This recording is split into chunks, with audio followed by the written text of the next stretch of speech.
போட்டுன மீன்.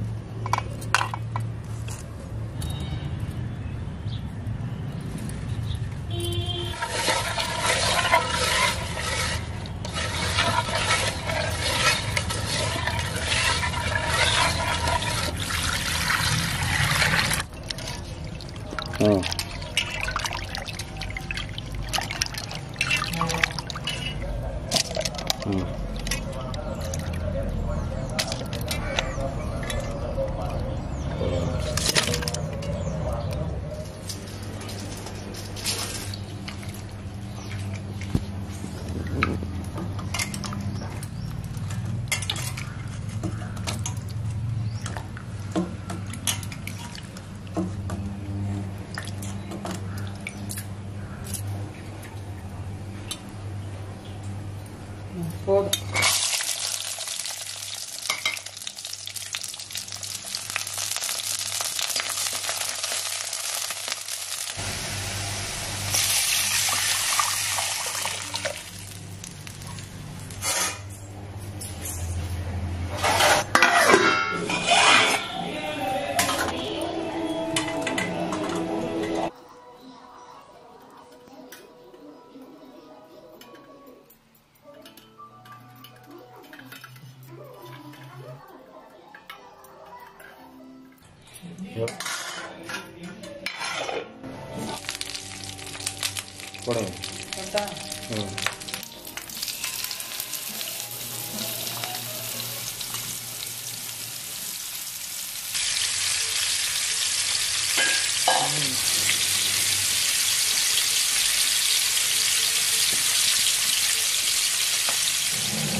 நம்ம இது வரைக்கும் வீடியோவில் பார்த்தது பார்த்திங்கன்னா இன்றைக்கான லஞ்ச் தான். சுட சுட சாதம், அதுக்கப்புறம் பார்த்திங்கன்னா மீன் குழம்பு. சூப்பராக வந்திருக்கு பாருங்கள் மீன் குழம்பு.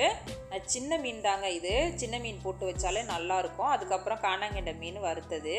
அப்புறம் வந்து சாதம் வந்து நம்ம வந்து சுட சுட சாதம் போட்டுட்டு இதில் குழம்பு ஊற்றி சாப்பிடும் போது அருமையாக இருக்கும். இன்றைக்கி லஞ்ச் எப்படி இருந்துச்சுன்னு சொல்லிட்டு வீடியோவில் பார்த்துருப்பீங்க. என்னோடய வீடியோ உங்களுக்கு பிடிச்சிருந்தா லைக் பண்ணி மறக்காமல் ஷேர் பண்ணுங்கள். அப்படியே சப்ஸ்கிரைப் பண்ண மறந்துடாதீங்க. பக்கத்தில் உள்ள பெல் பட்டனை கிளிக் பண்ணிக்கோங்க. அப்போ தான் நம்ம போடுற வீடியோ உங்களுக்கு உடனே நோட்டிஃபிகேஷன் வரும். சமையல் முடிச்சாச்சு, சாப்பிட போகிறோம். பாய்.